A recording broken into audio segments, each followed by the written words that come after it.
Yamamoto Nutrition, proud sponsor of RX Muscle. Visit YamamotoNutrition.com.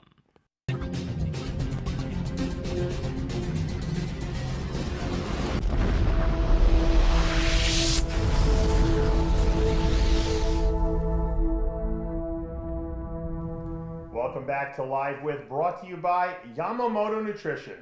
I'm Dave Palumbo, and today's guest happened upon me by chance. I held my Secrets to Becoming a Diet Guru course, and who shows up but legend IFBB pro Pierre Fux. Welcome, my friend. Hi, very nice. We got you in the we got you in the studio here. I figured you took the course, so trying to learn a little bit more about nutrition and supplements, and I said, hey, we got to sit you in the studio here and very glad to do it. Very glad to do it. Because unfortunately, most people remember you for the accident that you had at the end of your career. Well, I wish it would be different, but you're going to be remembered for something, I remember you as one of the biggest bodybuilders, or the biggest pro bodybuilders of all time. It was the time of the mass monsters. I was one of the early ones. Absolutely. I think that you might have been one of the biggest. I think remember Dorian Yates was the biggest guy out there. Nasser was on his heels, and then you came along, and people were like, "Those guys are small." Yeah, and we were all 6 foot tall, Today when I look at the shows, guys are getting shorter and shorter. They might be a little bigger. I get that. Dorian wasn't 6 foot, and Nasser certainly wasn't 6 foot. So you were taller than them. You were more along the lines of a Paul Dillette. We had Paul Dillette. Yeah, it was a good time. Absolutely. Before we talk about the injury and all that stuff, because that's what everyone wants to know about more so than anything. How did you actually get into the whole sport of bodybuilding? What year was that? Well, I was a soccer player. Very good soccer player, one of the best in the state. I went to the public pool and I was about 10 years old. The lifeguard was Swiss champion in bodybuilding. So when I saw that guy, I knew, oh my God, this is how I want to look. I had no clue how. So I went to the gym, said, oh, no way, we let a 10-year-old in here. So. Oh, you were 10, wow. Oh yeah, I was 10. So I went to my grandfather. And he gave me some kind of an expander or something, with 5 feathers in it, So I tried that a little bit, but that was, you can imagine, this just didn't work out at all. Then the push-ups, chin-ups, all of that stuff, but I still played soccer. And with 14, I started working out. And the guy who gave me the first workout, he was light heavyweight champion of Switzerland, Christoph Oberholzer. Huge arms. So that day I quit soccer. So you quit? Oh, that day I had the first workout with my cousin. I remember we went around the corner and I said, hey, Jesus, look at this arm. This is like unbelievable, It's just this, like, he didn't know what I was talking about. I said, let's go back tomorrow. He said, oh, okay, He never showed up again, So and I pretty much from the first day on trained hard. If you ask me on day 2, why are you here? It was not to become fit or anything like that. I said, I want to be a world champion. So you wanted to be a champion bodybuilder? Oh yeah. From the second with 15, I had no idea if I have the talent for it, but I knew that's what I want to do. And how did you find out all the information about how to eat and stuff like that? That was a little more tricky. This was 80s, mid 80s. Yeah. So there was always kind of magazines didn't give you much.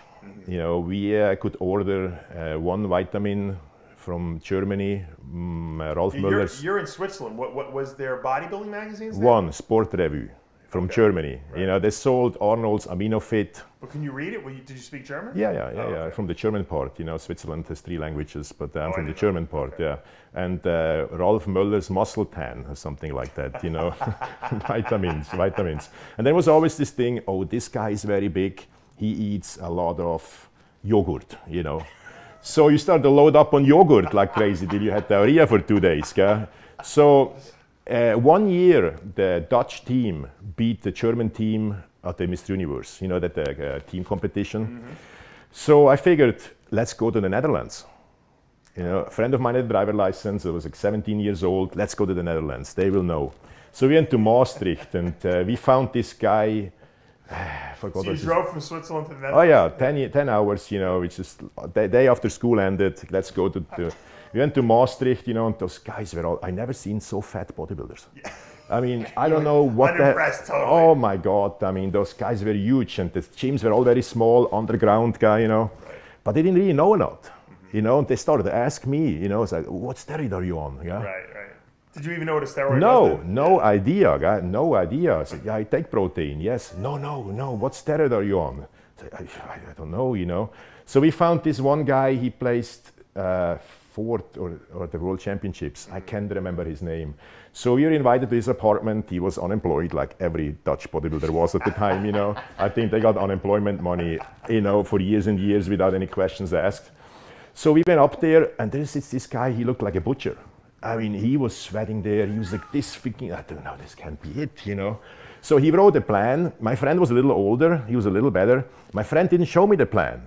He was covering it with his arm, you know. So that was kind of how we in Switzerland operated. No one wanted to share it. Oh, no, there was no sharing. So I came back from Netherlands. It wasn't really much, you know. So then the next thing, I used to go to Munich, to Albert Buzek's gym. Oh, okay, so he was a real bodybuilder. So the night before, I stole a free ticket from my father. He worked for the train company. Oh, really? Yeah, he's just sneaking in, you know, breaking in, ticket, you know. Instead of going to school, I went to Munich, 11 hours on the train.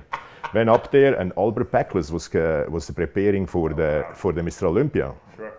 I must have been 86, 85, you know, around that time. So I was following him all day. You know, he trained like 8 hours a day. What? Very, very light. You know, he had a shake, he ate, he made some phone calls, he made a set again, you know. And I was constantly, can I ask you a question? Not a word English guy. And still he had me removed, guy, you know. So I asked him about that a few years ago when he was, he did not remember. No, he did not. You know, I said, just get this freaking guy out of here, guy, you know. So that's kind of, then I went to the FIBO a lot, you know, to see the big guys, always asking questions. And then the first time to Venice in my early 20s. So the first show I did I did one in 1986. I only trained for 6 months. So I wanted to do a show, 170, 180, you know. I found the recent pictures myself at 168. Yeah. So I had no clue. Nobody could tell me about diet or anything. It was the beginner's championship in Switzerland. So I figured, let's just eat rice, what I knew. Somebody told me rice is good. Rice is good for bodybuilding. Rice and chicken is good, you know. So I had no money for chicken, you know. So I used to steal those chickens. Not real chickens, I mean in the grocery store, you know, the one you still buy with the skin, everything on it, the good taste, you know. Like used to steal one and have one behind the grocery store with a liter orange juice, you know, right after every workout. So I went to the first show, loaded up on a ton of orange juice. We said, Doc, this is healthy, you know, this is good, you know. So I was in relatively okay shape when I started the diet, but totally like looking like a pig, you know. So I went to this show, 4 competitors. Rolf Möller was guest poser, and Frost was gay, Swiss champion. Looking like a pig, 4th place. So I already told my parents, last place, not even close to the 3rd. But I thought the 3rd one I might have a shot. He was pretty fat himself, you know. So I told my parents, I'm good in this, you know. I'm really, really good in this. So Jesus, you know, what I'm gonna tell them, guy. So I stole a trophy backstage, God, you know. Really? I stole a trophy, you know, went home and said to my dad, here, you know.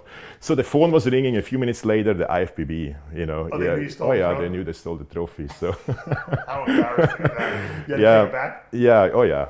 So my father sent it back. So I knew I need a little time here, you know. I trained for 3 or 4 years, just tried to pick up any piece of information I could, you know. And I went to a Tom Platt seminar pretty early on. I met Ron Love once in Germany. Andy Münzer, although he was very, very young, he worked in a gym in Germany. Yeah, you just kind of started to pick up a little bit everywhere, you know. My workout was good. I mean, it's basic, you know, what a lot of people still train 3 or 4 exercises, 4 sets, pyramid system, you know. That's not how I trained later on, but it was basic, it was good, yeah. In '89, I went to the Junior Swiss Championship. Dieted for about 7-8 months, you know, it was, you know, far too light again at the end, but won easily. Right afterwards, they had the qualifier for the World Championships, in Paris. So the people told me backstage, you're gonna make it into this team. I said, no, I'm a junior. No, it doesn't matter. Go there, you know, go, you know. What did you weigh at that point? 220. Okay. You know, looking good. Yeah, I was in relatively good shape, you know. So we had a real star at that point, Jean-Luc Favre. He won the World Championships, then went to the Mr. Olympia in Chicago. Okay. So I went to the World Championships. It was a little bit in over my head there at that point. I was too young. I knew I needed another 3 or 4 years. I went back to Korea. Again, made horrible diet mistakes, but placed fourth. Gunther Schlierkampf won. Okay. But I knew that day, when I looked at the competitors, there's no way if I do anything halfway right that anybody can beat me here. This is no way. So the next year, with a little more mistakes, lesser mistakes, I won. What year was that? In 94. Okay. In China. Well, that must have been exciting to get to go to China, right? Oh my God, yes. My main competitors were 2 guys from the Middle East. Now one from Cyprus, Agathokleos, and the other one Mustafa. Mustafa Mohammed? Yes. Oh, okay. Yeah, they were my main competitors. You beat him, huh? Oh yeah, I beat him, yes. I mean, these 2 were huge, but I was in much better shape. Right. So I skipped the Olympia 95. Because what they used to do is whoever won the world championships, you got an invite to the Olympia. That was the what it used to be, right? Overall title, I think you had to win, which I won. I don't think they do that anymore. I don't think so, no. So 95, I went to the Olympia in Atlanta to watch, and wasn't overly crazy impressed. Dorian was very, very good, and I thought, okay, 96, I will do it. I went to the 96 Arnold's Classic. I somewhat had a diet coach there. It's more of a friend, back then, how it went, a friend helps you out, yeah. So I went to the Arnold's Classic, and I was really big and good, but just not refined, and he also convinced me to not use diuretics. I mean, I appreciate that, but it would have been probably a little helpful. So I placed only 9th, but Joe Weider was very, very impressed. So Joe Weider took notice in you? He came running backstage. And I remember one thing, I went backstage. I was scared. Although I went to the Olympia before, I've seen pros guest pose. But my friends always told me, once you see them in shape from close, this is like unbelievable, is. So I went backstage, and at that point, at that time in the history of bodybuilding, it was very, very hard to compete. Because, on every, you had pretty much the Night of Champions, the Arnold's Classic, and the Olympia. Yeah, there wasn't a lot of shows. Yeah, and a couple of shows around it. And they were always like the top 4 or 5 guys in the world were always in those shows. Mm-hmm. So Sean Ray placed 5th on the first Arnold's Classic I went to. So I remember I had 1 week time after the Arnold's Classic to prepare for the San Jose. So Joe Weider told me, if you're in top 3 in San Jose, and I think you will, you are going to qualify for the Olympia. So the day after, something was wrong in my stomach. Mm-hmm. I had a sandwich on the airplane. I couldn't breathe, it was like a rock in my. I went to the hotel in Venice, and had to call a doctor at 2 in the morning. Oh, yeah. So this Middle Eastern doctor came again. We didn't speak a word English. With his turban guy, 2 in the morning. I thought, this is it. I'm that guy. So I'm in a foreign country. Yeah, he put some liquid in my ass and gave me some cold pills or something. And he said, so all you have to do now the next 4 or 5 days is only juices, but no apple juice. Right. So get every 2 or 3 hours, and you get hungry, drink a juice and take those cold pills, so those black pills, So I said, no, I have to go to a show and I can qualify for the Olympia. He said, look, if you can try after 3 days maybe to eat a little bit of rice or so, So I tried to stay a little bit of rice, boom, this thing came right back. Really? It's like a blockage or something, I don't know, something blocked here, or I couldn't digest food. I have no idea exactly. I'm sure he explained it to me, but Yeah. So I couldn't eat till Friday. Oh my God. Friday, I started loading up on rice, every 2 hours with the rice. Yeah. I was in the best shape of my life. Really? So in San Jose. The fast worked? Oh, I'm telling you. I mean, I was dry, I was hard, I went up there, and again, you competed there against Levroni, I don't know, Wheeler, Delay, Churlock in his absolute best. Roland Churlock, yeah. And placed only 5th. Beat Andy Münzer, beat Lee Priest, and it was pretty good for my second show as a pro. Yeah. So Joe Weider invited me to his office the next day and says, I give you an invitation for the Olympia. Oh, wow. So that's when Ed then contacted me at Connors, and invited me to his house to prepare for the Olympia. Went to the 96 Olympia, had a very good preparation, but back then I had one law, and that is don't eat salt for 3 days before a show. So you didn't know. People can tell me anything, I will listen to you. But this was like the golden rule. In your mind, you thought you couldn't have salt. No, that was just all my idols told me that, you know, everybody did it like that, the people I knew at least, you know. Yeah. So it was always the same thing, you know, I look good. Wednesday I stopped the salt and started dropping the water, you know, and flatten out, you know. Every time the same thing, you know. It's just, went to the Olympia, placed 8th. But it was, you know, hard to watch backstage when I saw those guys, which I could have been a top 3 athlete there easily with a little bit more knowledge of the last week. Right. And I remember I used to go to Joe's office and he's like, call this guy, please, you know, Chad Nichols. Oh, Chad Nichols. Yeah, Okay. please call him, you know. But I had this attitude, you know, we used to make fun of Americans who need somebody to tell them what to eat, how to train, you know. We used to make fun of them. Meanwhile, you needed someone too. Oh my God, I needed it more than anybody else, guy, you know. So Because you think Ronnie Coleman didn't know how to eat, or if no, Chad didn't no, tell him to do it's it, just you know, it's never just, made it. so I want to figure it out. I want to figure it out. I don't need any, you know. My friends told me, "Oh, you gotta have to pay a lot of money for it." I said, "I don't need this guy," you know. So '97, had a very good year. You know, off season was great. Everything went great.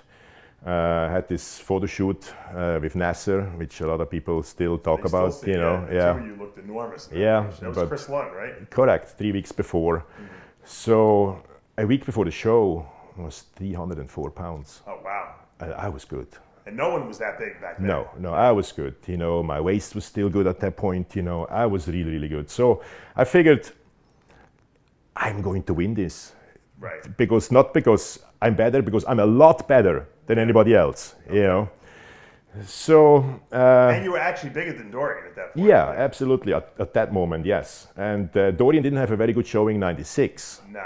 You know, 97 he was even sicker. Correct. Yeah. You know, I mean, I didn't know that at that point, but yes. So I took, let's just really drop the carbs for a few days, like for 4 days, train four workouts a day or 3 workouts a day, 1 hour, 60, 70 reps, get all the carbs out of my system, and then load, but very, very careful. Just don't mess it up, you know. Sure. So Wednesday, my 3rd workout, I was still good. You know, I still ate salt, you know, but right. I would have dropped it that day, the salt, so something would have gone wrong probably anyway. But so I felt something and I just had to run to the bathroom. And this was 3 days of diarrhea. Oh my God. You know, so I tried to eat. I tried, you know, whatever came in, came right out. You know, Wow. it was just in the form I ate it, you know, pretty much, you know. Yeah. So... When you got on stage, what did you look like at prejudging? Well, in the morning, I felt like I cannot go on stage. You know, I mean, what if I If I start poop to myself, poop yeah. on stage or something? You know, it's Jesus, you know. Actually, that is the 97 Olympia, Okay. you know. So I was just a sweating mess. You know, I ate a protein bar 2-3 hours before the prejudging. Right. And, you know, it didn't go very well. I was just sweating up there, placed 7th. I knew I'm 7th. I mean, you can figure it out Yeah, through yeah, we the see by the comparisons. You know. So then I had 24 hours. I ate a little bit of rice after the pre-judging. Is this the night show we're watching right here? This is the finale. Yes. Yeah. This is, I mean, you look really full here. This is better, yeah. This is a little better. And, you know, don't forget we had diuretic tests there, yeah. You know. Right. You, Yeah. you couldn't take any of the diuretics that were on the list, that's for sure. So this was after 24 hours. I mean, I ate a little bit of rice every 2 or 3 hours, every 2.5 hours. Filled up a little bit, you know, it's still not as hard as I wanted to be, you know, Pretty but good here. it was good. You know, I was at least clearly the 3rd best athlete. Right. Even moved up, was 5th in the finale. Right. What they very rarely ever did. No, you know. they don't. But you still wind up in 7th place? Yeah, I still ended up in 7th place, you know. So at that point, I was really not convinced I'm going to be the next Mr. Olympia. Right. You know, right, I was really, so really close, convinced. right. And I wanted to compete right away again, go to the Arnold's Classic. Went home, no break really, you know, 4 week break, started preparing, and the very first time in my life, I couldn't find the motivation to stay on diet. Because you were burnt out probably. Yeah, from yeah, it's the just diet 94, 95, 96, 97, Sure. you know, it's just twice a year, the year before, you know, it's just, I just couldn't do it. And the brain started to play tricks on me. Okay. I never experienced anything like it, you know, so I woke up at night and, okay, you have to go to the Mövenpick breakfast buffet and eat as much as you can. or you will not succeed in this show. So then I did that. I used to go like Literally, you went to the buffet every day. 5 a.m. Right. You know, and I thought, okay, tomorrow I eat a little less, but I still have 8 weeks, you know. Right. And I was not eating. It was, Like gorging. I mean, I could hardly breathe. I used to sit out there in the car, like, you know, looking for air. You know, it's just. So then I went. This is on a contest diet. Oh yeah, and I went to the gym. I was on the bike for 4 or 5 hours. I don't have the biggest ass, so I had to pile up towels on the bike like that, you know, just to sit on it. Why were you sitting on the bike so long? To work off the meal? To make off the meal, you know. So you were like an eating disorder person. Pretty almost. much, pretty much. This is a very sick guy at this point, guy, you know. So I said, okay, tomorrow I'm gonna get it in order. Yeah. Tomorrow I'm getting in order. 5 out of 7 days. Wow. You know. So I don't know how I got in shape. You were in good shape at the I was in good 98 shape. Arnold, I remember. But the first time my stomach was That was too extended. big, yeah. You know, I mean, I think it was clearly from overeating. It's not from at that point from GH or insulin or anything like that. It was clearly from overeating, you know. So I went to the Arnold's, got the first comparison. Flex was really good. Yeah, that was a good year for him. Really good, you know, and I still thought I'm close to Nasser there, you know. But when I later on saw the picture, especially when I turned from pose to pose, I mean, Have this, trouble you know, controlling yeah. it, really. So they put me on fourth. And I remember the first time I started to question if I may be the next Olympia or not. I was very, very disappointed in myself. Yeah. You know, to kind of fail like that, you know, that is really, really not acceptable. And So, once again, you didn't have a coach really telling you, hey, No. maybe you're overtraining. Let's take a little time off. yeah. You just were like all or none, basically, Yeah. it seemed like. so then again, you don't have a lot of time for the 98 Olympia. So again, I kind of right away into the next prep, you know, a little bit of off season, very short, next diet, all went very, very well. All went very well. About 10 weeks before the show, I felt something during my calf workout, like a little something here, you know, a little, what was it? I found out later a small tear, but it wasn't really, it seemed not a big deal. My waist came back into place, you know, I looked very good at that point. And the next day, I wake up and everything is black, down to my foot, you know. So I went to some guy, he was a therapist for a big soccer team. Couldn't train my legs really other than a little bit of extensions, you know, but still looked very, very, very good, you know. So it was still possible. This was 98, I was much, much smaller, and I will tell you why I was so much smaller, you know. So 4 or 5 weeks before the show, first time I heard of Synthol. Oh, okay. You know. So I thought, let's do a little test run. Okay. You know. So a friend of mine from Germany said, oh, I have something much, much better. I mean, this is Synthol on steroids, you know. So I'm going to send you that. The guy had humongous arms. Yeah. Heiko Kahlbach. A Hobart, yeah. Yeah, you know, humongous arms, Yeah. you know. And this is, that's, I know the guy you know, who was getting it from. yeah, Stuff you know. yeah. So he sent me something. It was just a bottle, no, nothing on it, you know. Brown and, bottle, right? and so, and okay, I went home after the workout and first test run, you know, kind of into the biceps one here, you know. And, okay, here. I started coughing, you know. Said, yeah, okay, you know. So it got worse and worse. It got worse, and really? it was like somebody standing behind me and slowly kind of Squeezing like you? squeezing me, You you have know. an allergic reaction to it? Yeah, I think the lungs started to fill up with water. He went into the bloodstream. He was so much alcohol in that whatever it was, in that Right. it was like smelled like cleaning stuff, you know. You know. So he became very, very serious. I was about to die here. So what did you do? So I was living in a small town, you know. There's always one doctor, kind of on emergency. Sure. Called that guy. He said, "You have to come to the office immediately." He knew right away what it is. You know, I told him did? what. Yeah, he said, "Your lungs starting filling up with water. You're poisoning." You know. So he said, "Listen, I'm going to give you a shot and give you an oxygen bottle." My girlfriend came back from. She was a teacher from school. Drive to the emergency immediately. You know, that's the best you can do. So I did. They're already waiting for me there, Yeah. and I almost died. Oh, you did really? Almost died that day. You know. What was the diagnosis? So my lungs were so filled up with water, you know, and I remember I was in the emergency. I was almost looking at the scene from the outside. Oh, you were almost out of your body. Yes, Experience. I was up on the ceiling, and I thought, oh my God, I died.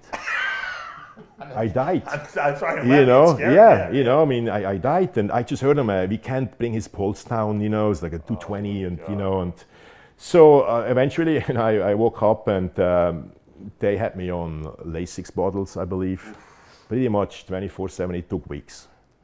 Weeks? It took weeks, 3 weeks or so. I was in the hospital, you know, 3 weeks, and I remember on day 2 or 3 from all this Lasix, you know, so I was in the best shape of my life, sure you know, and the friend came in and said, look here, Jesus guy, you know.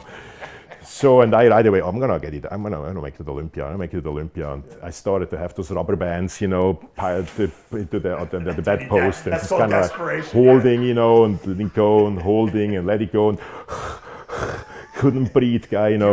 Did you ever figure out what was in did they ever figure out what was in the stuff that was causing your problems? No, but it was clearly filled with alcohol. Like and I think that's what they said, it was the alcohol? Yeah, there was even in the bloodstream. I pretty much injected into the bloodstream, you know, and caused the poisoning of my lungs. And so a week before the Olympia, I lost a massive amount of weight at this point. You know?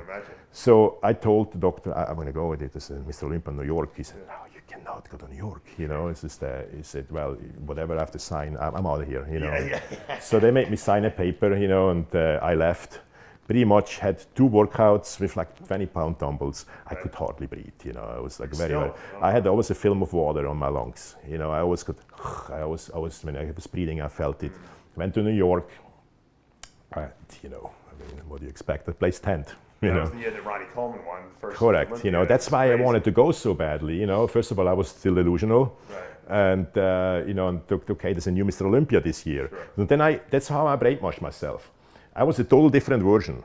My stomach was very, very good. The video before that was just from that, you know. Okay, I want to show them a new version.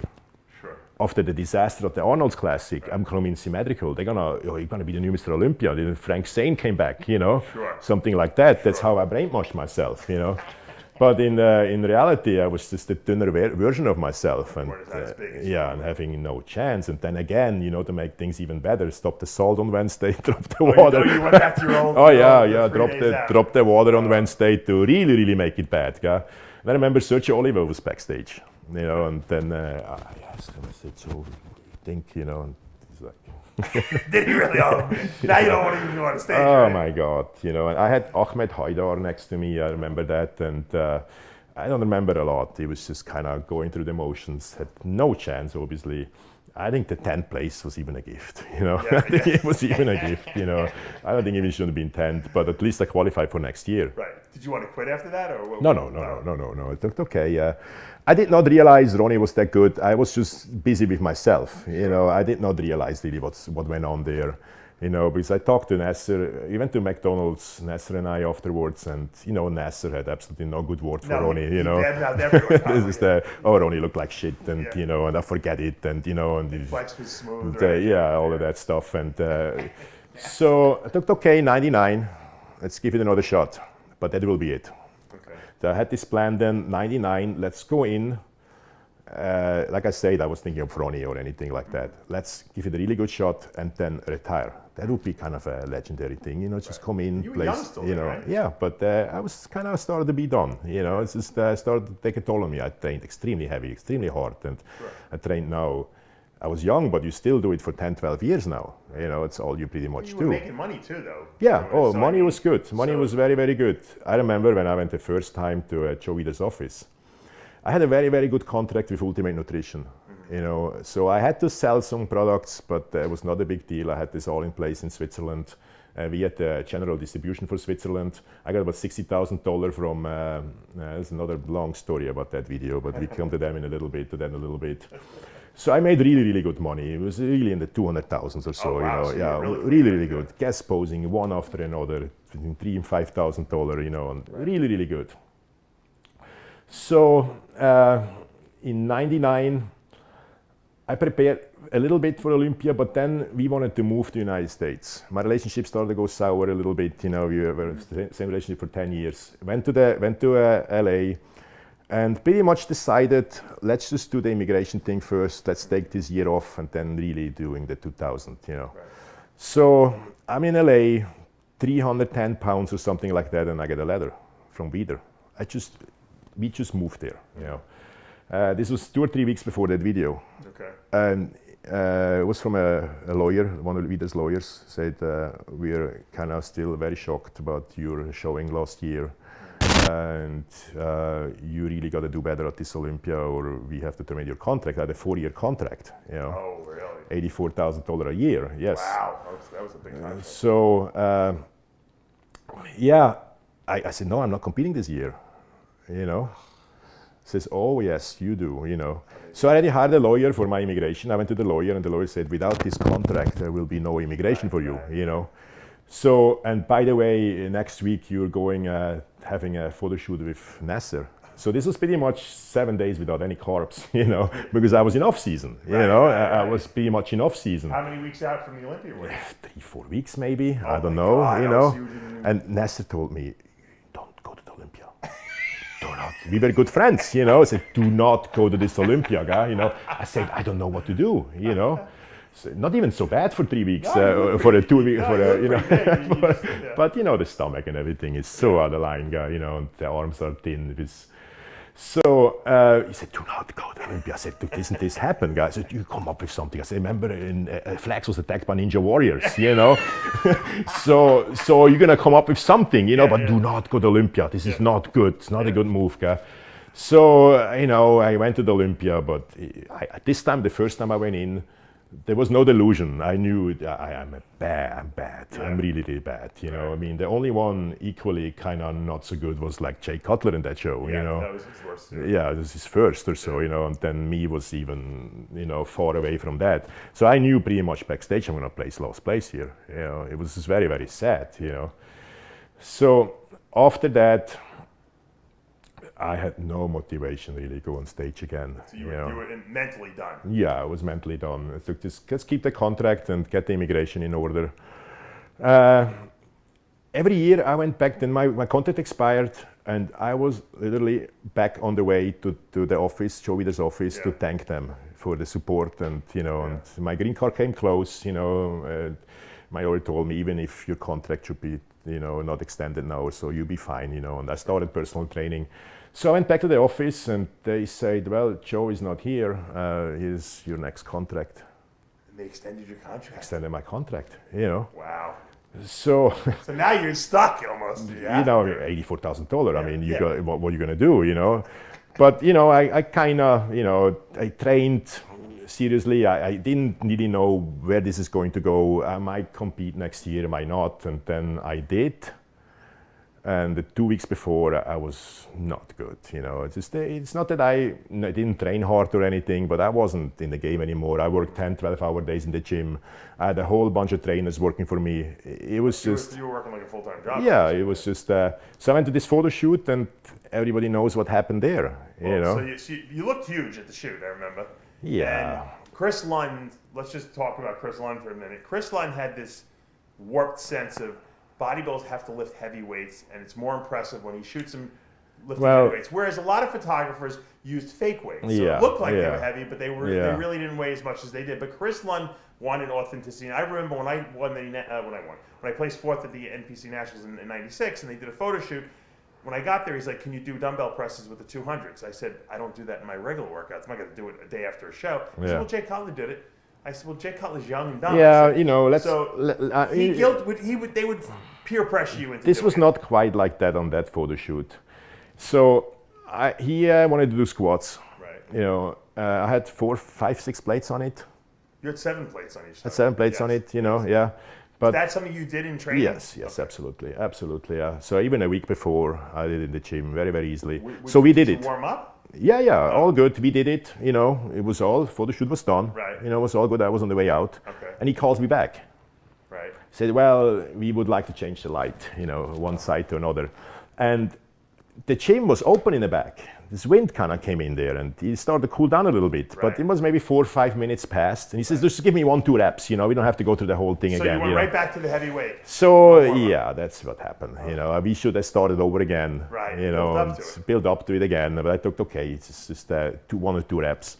So I went down, took it out, and when I took it out, this was for some reason the heaviest weight I'd ever on my... You were exhausted. Yes, it was just totally different. And it was just like in a very morbid, kind of Yeah. like the devil sits on my shoulders. Right. You know, it's You a knew something totally was wrong, yeah. different feel than usual, you know. So I went down, and I know exactly, I was in a 90-degree angle, and my left quad just separated. Tack! You felt it? Left one. I was like in slow motion. I knew exactly what happened, you know, just separated. Yeah. So the whole weight came to my right side, Right. and instead the safety rail's not in it.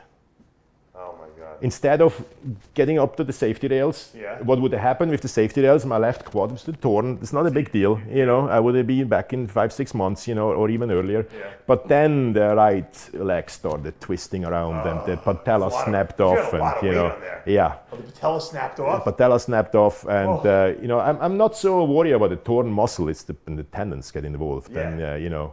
So the doctor told me when they opened that knee, said, "I'm doing this for more than 20 years. Yeah. I never seen it. Looked like a bomb exploded in your right knee." And he started explaining to me what he did. He said, "I don't know. We drilled holes. We put the tendons back and Yeah. tied them up there, and we're gonna have to wait and see." Oh, so they didn't even know if they did a good job repairing them? No, they did no idea. They'd say we never seen. This was far beyond anything we ever seen before. Yeah. God. So I started therapy. And when you tear both quads, you can't walk, right? You're in a Well- wheelchair. Because I tore one quad well- and it was a pain in the ass. First of all, I had 10 weeks, had my legs in a straight cast in the, you know, could not even bend them. Right. Today, I'm sure they do it probably a little different. They probably started therapy earlier. Yeah. But I remember 10 weeks in or so, the doctor ran in and he was kind of checking out. He says, "Oh my God, we got to start the bending therapy." You know, Like he I think forgot? I said, kind of, you know. So they put me in this machine which bends your leg, you know, a little CPM bit, machine, little bit yeah. every day, a little more. 7 hours a day I was in that machine. So he went kinda okay, but in therapy I noticed that things they expected from me Yeah. on the right leg, Right. I could never do. I can still not do today. Right, You like know, what? like a step. Okay. You know, I always have to kind of push a little bit from the other hip leg, or of the yeah. other leg, or you know. So I knew this is a problem. So I go back to Wieder's office, and I will not say how much, but he said, "Oh, we're gonna do a comeback. We're gonna, Yeah. oh, we're going to, you know." He gives me a lot of money. Really? Yeah, absolutely. You know. God, like what's a lot of money? Yeah, he gives me a lot of money.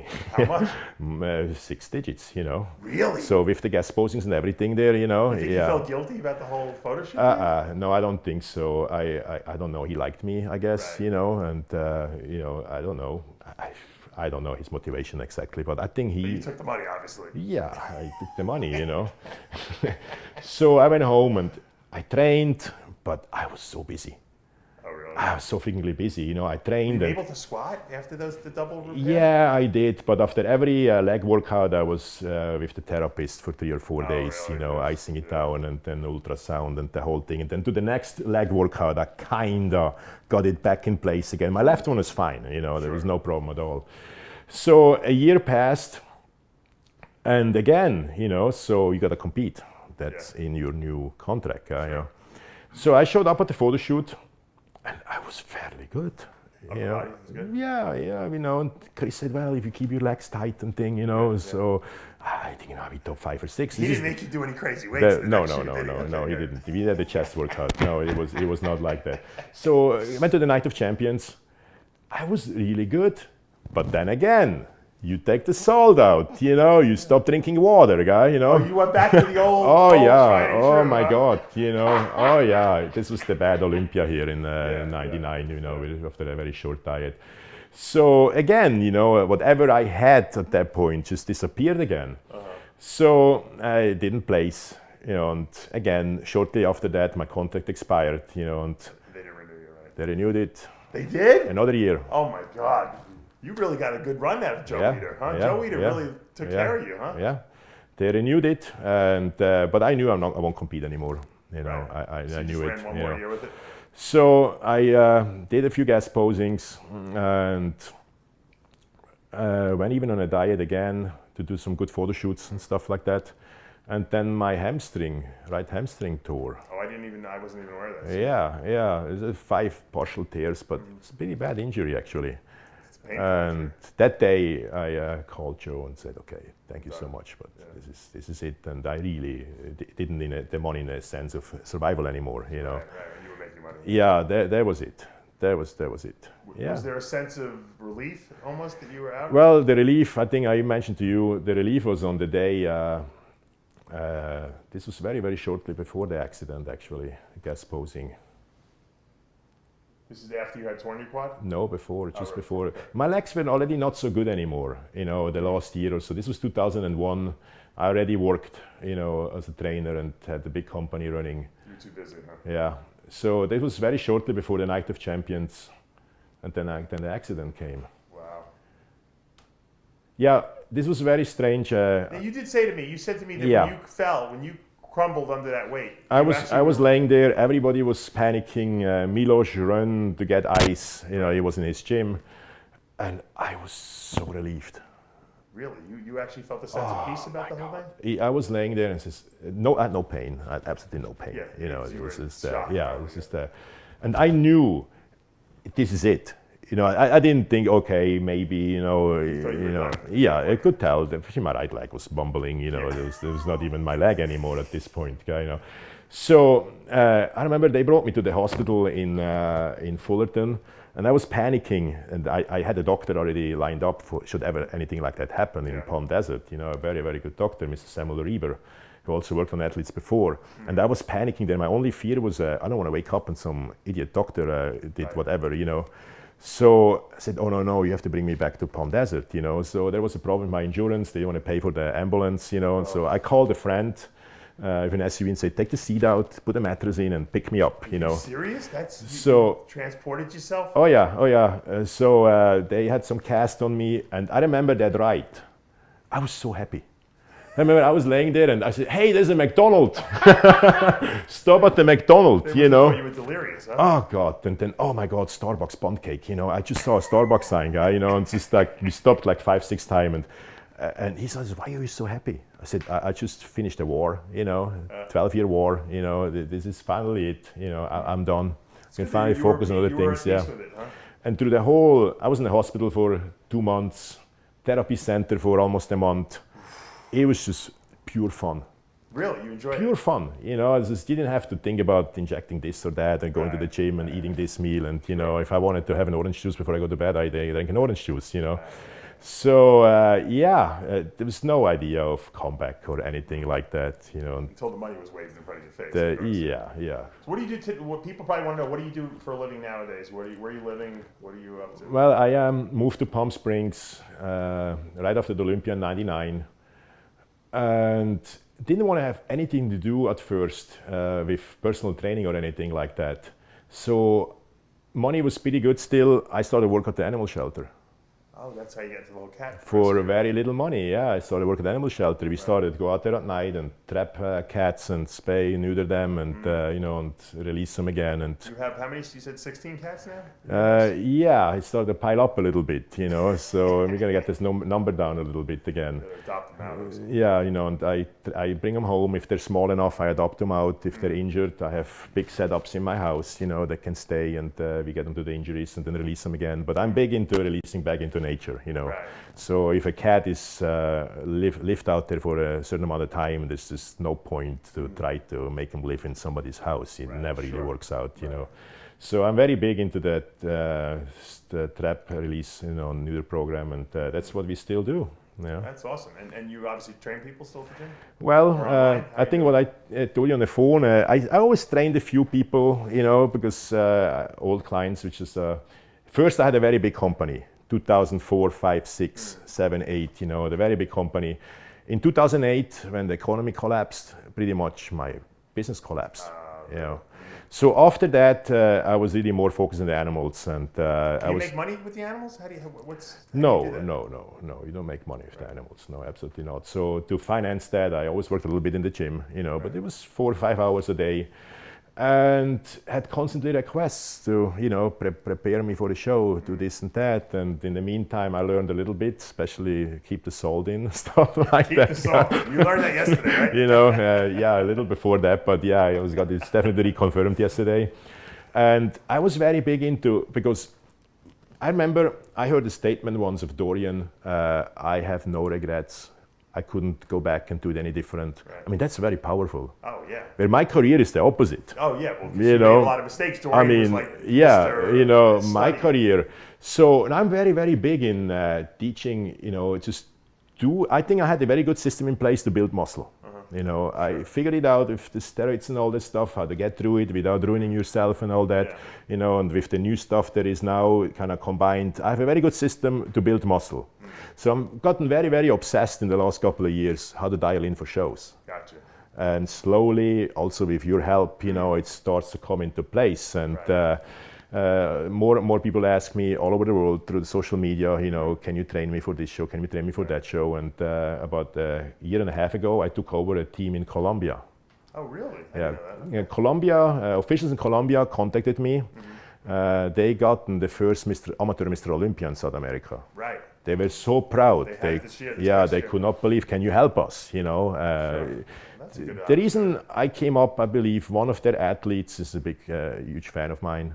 Said, "Oh, I just contact him." Okay. So I flew to Bogota several times and put this team together, and we did unbelievable. Yeah. I mean, yeah, Did you we guys had. I had guys. I had the overall winner in the over 40, over 50.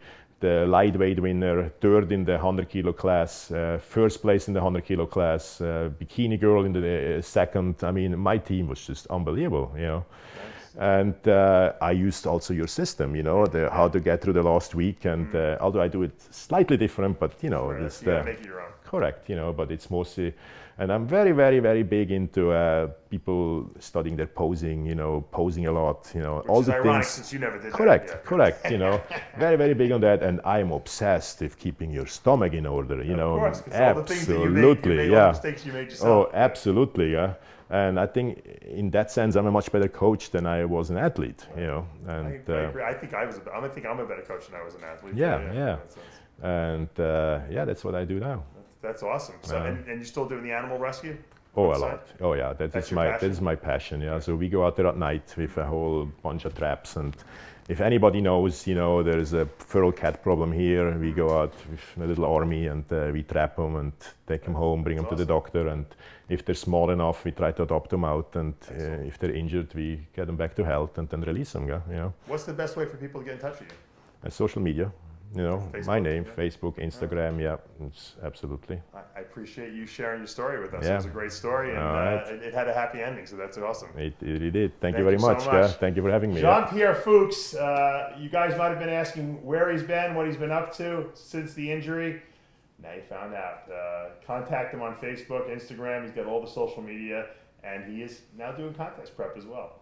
That's going to take us to the end of another episode of Live With, brought to you by Yamamoto Nutrition. I'm Dave Palumbo, and we'll see you next time.